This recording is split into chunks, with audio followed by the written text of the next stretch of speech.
السلام علیکم ورحمۃ اللہ وبرکاتہ۔ انتہائی مختصر درس ہوگا انشاءاللہ، تمام احباب سن کر جائیں، دعا کر کے جائیں۔ آج جامعہ دارالاسلام السلفیہ کھڑیا کے وساطت سے آج کا یہ درس رکھا گیا، اور آپ ابھی سے نیت بھی کر لیں کہ ہم نے اس ادارے سے تعاون کرنا ہے۔ تقریباً 60 سال سے یہ ادارہ چل رہا ہے۔ والد محترم مولانا عبد الخالق سلفی صاحب رحمۃ اللہ علیہ کھڑیا تھانے کے سامنے 4-5 کنال میں ہے، اور اللہ کا فضل ہے کہ اس ادارے کے شاگرد دور دور تک ہے۔ آپ کی مسجد کے جو امام صاحب ہے نا، مدرس صاحب، وہ ہمارے ادارے کے پوتا شاگرد ہیں۔ قاری غلام مصطفیٰ صاحب ہمارے جامعہ کے پوتا شاگرد ہیں۔ وہ خود کہا کرتے ہیں کہ مولانا عبد الخالق صاحب میرے دادا استاد، انہوں نے قاری حیات ربانی صاحب سے پڑھا ہے، اور قاری حیات صاحب نے سارا ہمارے جامعہ سے پڑھا ہے۔ میں خود وہاں سے پڑھا ہوں، اور 15-16 سال سے میں ڈگری کالج میں پروفیسر ہوں، پی ایچ ڈی ڈاکٹر ہوں۔ آپ مجھے جانتے ہیں، میں آپ کو جانتا ہوں۔ تو اس وساطت سے میں چند باتیں درس کے حوالے سے آپ سے عرض کروں گا، تو تعاون کی نیت بھی رکھیں تاکہ ثواب ابھی سے جاری ہو جائے، اور 5-7 منٹ میں اپنی گفتگو میں پوری کر دوں گا انشاءاللہ۔ الحمد للہ رب العالمین والعاقبۃ للمتقین، والصلاة والسلام على أشرف الأنبياء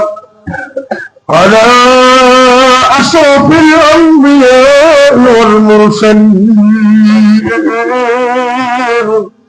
وعلى آله وأصحابه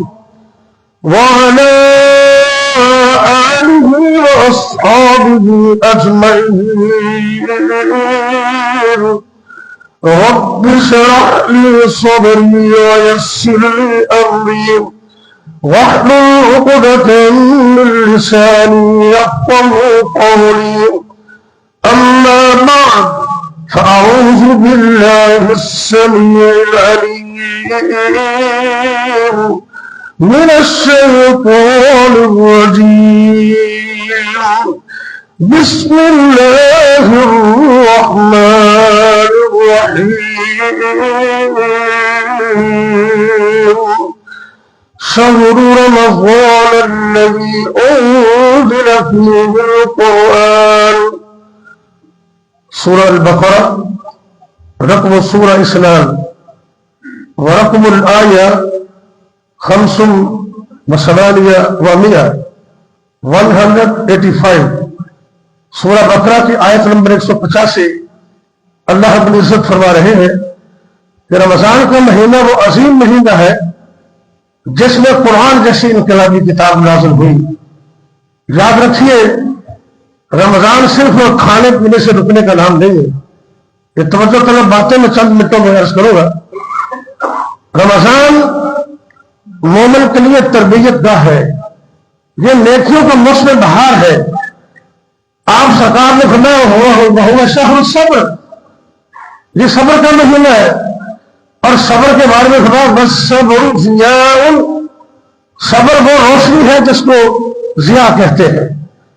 اور ادھر قرآن میں اللہ نے سورج کی روشنی کا تذکرہ کیا، هو الذی جعل الشمس ضیاء، هو الذی جعل الشمس ضیاء والقمر نورا۔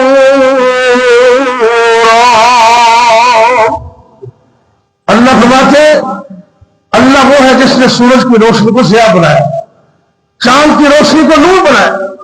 میں گہرا نقطہ عرض کرنے لگا ہوں، توجہ کریں گے تو سمجھائیں گے۔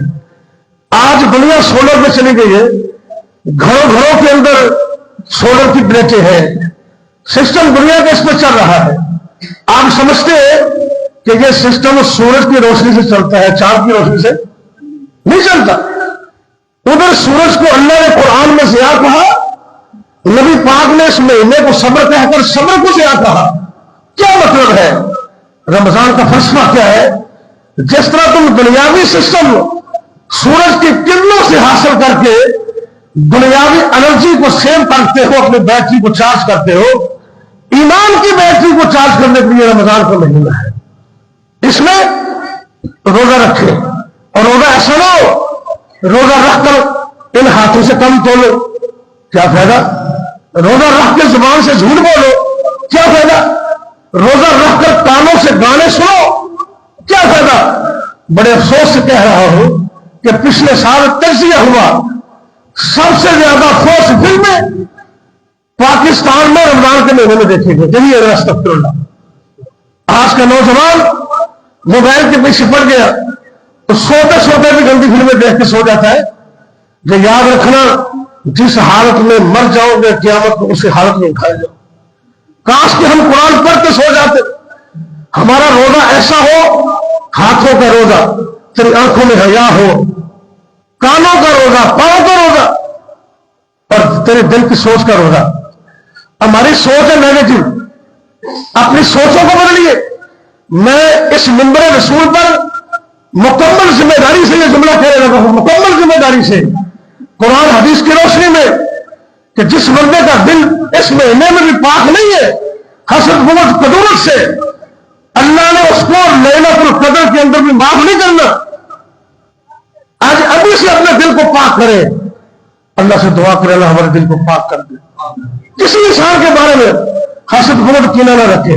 ہاں ایک میں وظیفہ بتاتا ہوں، کئی بندے پریشان ہو جاتے ہیں اپنوں سے، رشتہ داروں سے، کئی سگے بھائیوں بہنوں سے تنگ ہے، ان کی شرارتوں سے بچنا ہو رہا، تو نبی پاک نے وظیفہ بتایا، اللہم انا نجعلک فی نحورہم ونعوذ بک من شرورہم۔ ان کے لیے یہ وظیفہ پڑھے، اللہ ان کی شرارتوں سے بچا دے، لیکن ان کے لیے رعایت کی پھر بھی دعا کرے۔ اور نبی پاک نے فرمایا نا، زمانہ جاہلیت میں صحابہ نے کہا جی ہم کچھ دم کیا کرتے تھے، تو آپ نے اوور اجازت دے دی کہ شرک اور کفر کے علاوہ ہر وہ طریقہ علاج جس سے شفا ملتی ہو اختیار کر لو۔ تو میں ذاتی تجربہ شیئر کرنے لگا ہوں، پروفیسر صاحب کو پتا ہے، میرے کولیگ رہے، ہمارے آفیسر بھی رہے ماشاءاللہ۔ میں نے جب اس کالج کو جوائن کیا نا 2010 میں، اس وقت یہ DDC ہوتے تھے، جن کوششوں سے ہم نے جوائن کیا وہ اللہ کو پتا ہے، مجھے بڑی تکلیف کا سامنا ہوا کالج کے اندر۔ میں نے ایک بزرگ سلفی بزرگوں سے عرض کیا، انہوں نے مجھے یہ وظیفہ بتایا، ساتھ میں طریقہ بھی بتایا، یہ طریقہ حدیث میں نہیں ہے، ان نعمت کا ذاتی عمل بھی آپ اس میں عمل کر سکتے، آپ نے اجازت دی۔ انہوں نے کہا کہ بیٹا آپ اس کو پڑھے، اگر زیادہ تکلیف ہو تو عصر کے بعد پڑھو، اور زیادہ تنگ ہو تو پھر گھر کی چھت میں چڑھ جائے، اگر اس سے بھی زیادہ تنگ ہے تو جوتا بھی اتار دے، بس 11 دفعہ پڑھ لے، اللہم انا نجعلک فی نحورہم ونعوذ بک من شرورہم، اور پڑھ کرنا ہے ایسے کر، یا اللہ میں کمزور ہوں، اس کو ہدایت بھی دے دے لیکن اس کی شرارتوں سے مجھے بچا دے۔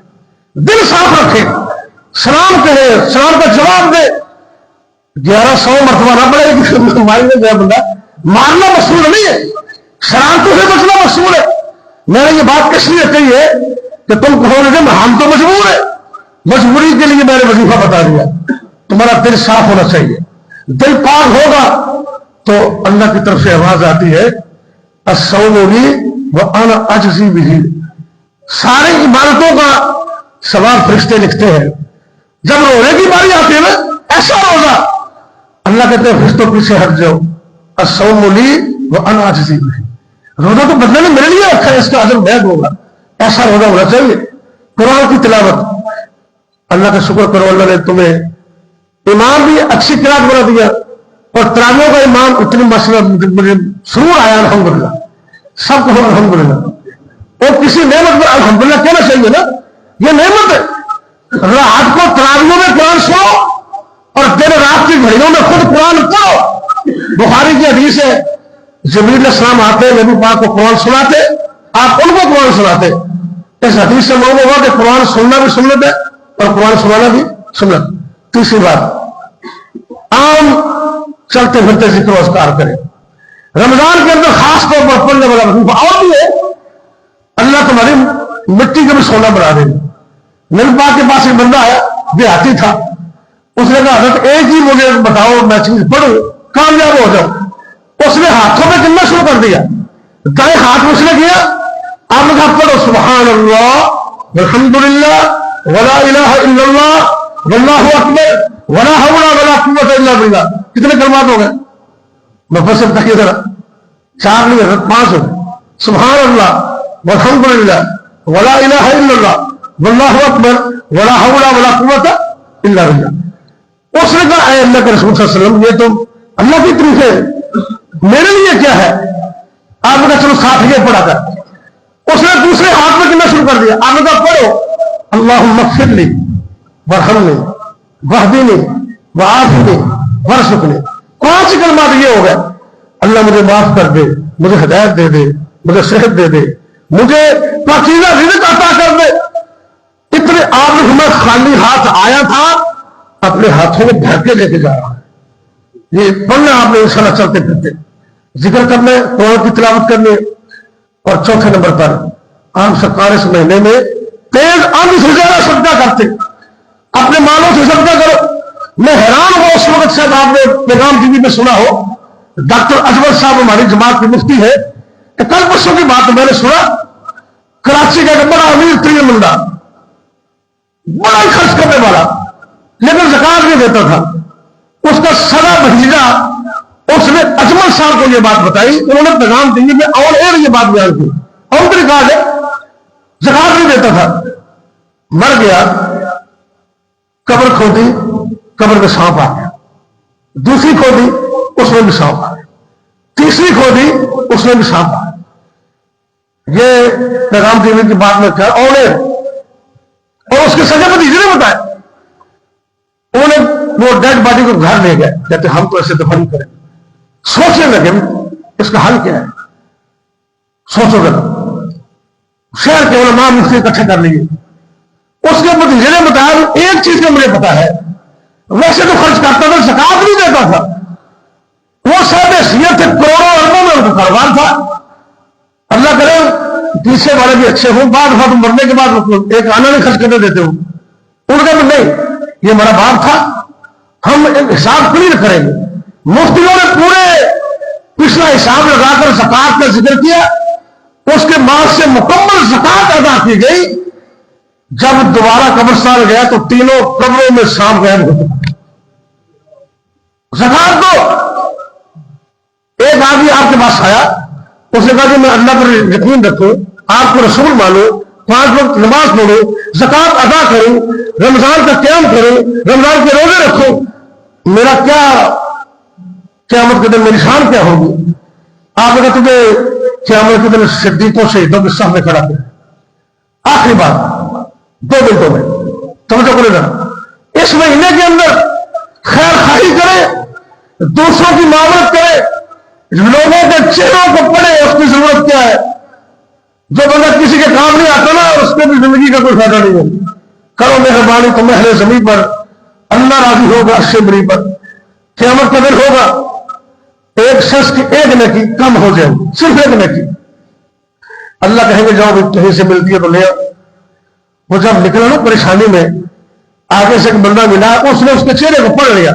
کہتا خیر ہے، کیا مسئلہ ہے؟ تم بھی اپنے ہمسایوں کے نمازیوں کے چہرے پڑھا کرو، تو پریشانی تو نہیں ہے. خود پوچھا کرو، لوگوں کے گھروں میں جا کے دیا کرو. تم ساری افطاریاں کرو، ساتھ والا ہمسایہ بھوکا مر جائے تو کیا ان کو جواب کیا دو گے؟ اس نے کہا کیا مسئلہ ہے؟ کہتا ایک نیکی کم ہوگی. ذہن دیکھو، سوچ پازیٹو ہے. کہتا جی یہ میرے ہاتھ، میرا ایک سے کیا بنے گا، میرے پاس تو ہے ہی ہے، تم لے لو، تمہارا کام بن جائے. اور ہماری سوچ کیا ہے؟ میرا کاروبار چلے نہ چلے، اگلے بندے کا میرا گھر کوئی ساڑھے سوچیں گے ہمیں بھائیوں کے لیے دعا کرے. اللہ تعالیٰ سب کو جاننے کے بعد اللہ کا علم پتہ کتنا؟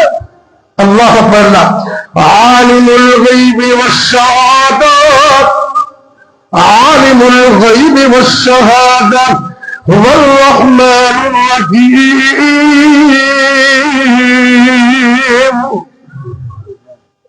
سارے علم جاننے پر اللہ بلا کے پوچھتا ہے نیکی کس نے دی؟ یا اللہ فلاں بندے نے. اس کو لایا گیا، اللہ کے دربار میں کھڑے، محشر کا میدان ہے، دنیا ایک دوسرے کو بھول کے نفسو نفسی کا عالم ہے. اللہ نے کہا تو نے نیکی کیوں دی بھائی؟ کہتا یا اللہ میں نے کہا میرے بھائی کا کچھ بن جائے، میں نے رحم کر دیا. اللہ اکبر اللہ کی طرف سے آواز آئی، المدینہ مسجد والوں، اہل توحید غور کر لو ذرا۔ اللہ کہتے ہیں اے بندے تو انسان ہو کر انسان پہ رحم کرتے ہیں، میں رحمان ہو کر تجھ پہ رحم نہ کروں، تم دونوں ہی جنت میں سے نہیں سب۔ یہ خیر خواہی کا مہینہ ہے، خیر خواہی کرنی ہے۔ اللہ میرا اور آپ کا سنت سننا قبول کرے۔ میں 15-16 سال سے آپ کے اندر رہ رہا ہوں، آپ اعتماد کریں، عام روٹین سے ہٹ کر اپنی زکات سے بڑے ادارے کو پیسے دیں۔ میں نے آج ذہن میں رکھا تھا کہ 50,000 آپ سے لینا ہے انشاءاللہ۔ اللہ کا میں نے کہا آپ نے اللہ کے راستے میں دینا ہے، اللہ کی رضا کے لیے دینا ہے۔ اس سے ایک استاد کی 2 مہینے کی تنخواہ نہیں بنتی، لیکن ایک وافر حصہ تمہارا آئے گا تو انشاءاللہ حوصلہ افزائی ہوگی۔ ہم دعا کریں گے بیماروں کے لیے، پریشان لوگوں کے لیے، اور خصوصاً میری ہمشیرہ محترمہ کا آپریشن ہوا تھا، وہ بھی صاحب فراش، ان کے لیے دعا کر لیں۔ دعا کے بعد سب لوگ جو طالب علم ہے اپنی جیب سے 10-20 دے دے، جو صاحب زکات ہے 5-10 ہزار دے، تاکہ یہ ٹارگٹ ہمارا پورا ہو جائے۔ اللہ سب کو توفیق دے۔ دعا کرنے کے بعد سب لوگ کام کر کے جائیں گے۔ یا ربی لک الحمد کما ينبغي لجلال وجهك وعظیم سلطانك یا حی یا قیوم برحمتک نستغیث اللهم صل على محمد وعلى آل محمد وبارك وسلم عليه یا حی یا قیوم برحمتک نستغیث۔ اے میرے اللہ دنیا و آخرت کی کامیابی عطا فرما، یا اللہ ہمارے بیماروں کو شفا عطا کر دے، اللہ جی دنیا و آخرت کی کامیابی نصیب فرما۔ اے میرے اللہ جتنے بھی مسلمان مرد عورتیں بچے بوڑھے جوان گھروں میں اسپتالوں میں بیمار اللہ سب کو شفا کاملہ عطا فرما۔ اے میرے اللہ تو ہمارے جسموں کا خالق مالک ہے، ہمارے جسم کے ایک ایک عضو کی حفاظت فرما، یہ ہاتھ، یہ پاؤں، یہ آنکھیں، یہ دل، جگر، پھیپھڑے، دماغ، اللہ تا حیات سب کی حفاظت فرما، کل صحت اور شفا عطا فرما۔ اے میرے اللہ دنیا و آخرت کے اندر کامیابی نصیب فرما، دنیا بھر کے مظلوموں کی مدد فرما، کشمیر میں، فلسطین میں، جہاں جہاں مسلمان مظلوم ہیں اللہ ان کی مدد فرما۔ اے میرے اللہ ظالموں کو نیست و نابود کر دے، تباہ و برباد کر دے، اسلام کو، اسلام والوں کو فتح و نصرت عطا فرما۔ یا اللہ جتنے بھی مسلمان مرد عورتیں فوت ہو گئے اللہ تو ان کو معاف کر دے، اللہ خاص کر ہمارے والدین پہ رحم فرما، ہم میں سے جن جن کے والدین فوت ہو گئے اللہ فوت ہونے والے والدین کو جنت میں اعلیٰ مقام عطا فرما، اللہ ان کے درجات بلند فرما۔ جن کے والدین زندہ ہے اللہ ان بچوں کو اس نعمت کی قدر کرنے کی توفیق عطا فرما۔ یا اللہ یہ رمضان کا مہینہ تیرا عظیم مہمان ہے، اللہ اس مہینے کی قدر کرنے کی توفیق عطا کر، اللہ ہمارے روزوں کو، رات کے قیام کو، صدقات و خیرات کو قبول فرما، اخلاص کی طور سے ملامال فرما۔ اے میرے اللہ اس کے حلال عطا کرنا، حرام سے میں بچا کر رکھنا، یا اللہ جب تک زندہ رکھنا اپنی توحید پر قائم رکھنا، جب موت آئے کلمہ نصیب کرنا، خاتمہ بالخیر فرمانا۔ اللہ ہمارے بچوں کو لے کر دے، آنکھوں کی ٹھنڈک بخشا دے، اللہ ہمارے بچوں کو قرآن کو حافظ قاری بعمل عالم دین بنا دے، یا اللہ جن کی اولادیں جوان رشتے ناتے احسان فرما دے، بچوں کو متعلق ساری زندگی پریشانیوں مصیبتوں اور آزمائشوں سے بچا کے رکھنا۔ ربنا هب لنا من ازواجنا وذرياتنا قرة اعين واجعلنا للمتقين اماما۔ یا اللہ ہم بڑے گناہگار اپنی رحمت سے ہمیں معاف فرما دے۔ ربنا آتنا في الدنيا حسنة وفي الآخرة حسنة وقنا عذاب النار۔ ربنا تقبل منا ربنا تقبل منا ربنا تقبل منا إنك أنت السميع العليم وتب علينا إنك أنت التواب الرحيم۔ وصلى الله تعالى على خير خلقه محمد وعلى آله وأصحابه أجمعين۔